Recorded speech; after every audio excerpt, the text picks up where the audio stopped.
新北市三甲区一间英民之家发生伤死的命案。透早4点外，救护人员巡房的时，发现一个87岁姓孔的老先生，摕这个烤地油的杆仔伫讲一个室友。救护人员伫随抢救的时，想要搁共一个时间，这个老先生又搁走去另外一层，将一个94岁老先生甲吹死，造成2个人死亡。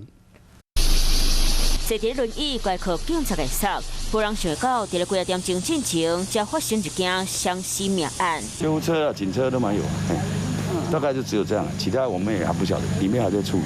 会知影就看到真侪台警察车和救护车，互当来上班的警卫惊一条，因为机构内底有人以自民红害死。啊，粗残犯这件杀人案的，就是甲因大做伙英民之友。早上在那个地检署的啦，警察车都进去啊。 都进去在里面了。这件恐怖杀人案就发生在18号半暝4点外，新北市三甲英民之家66岁姓涂的死者，甲87岁姓孔的嫌犯买2罐营养品，原价116块。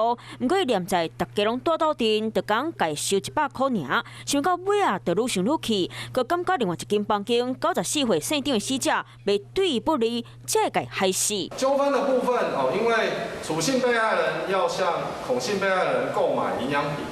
那价格的部分，孔姓犯嫌认为，价格不合理。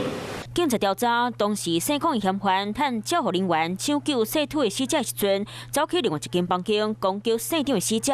啊，姓孔的嫌犯和姓张的死者拢是消耗退伍，当期倒伫咧病床，其中姓孔的嫌犯阁有老人失智症，无人想到会因为16块发生在死亡悲剧。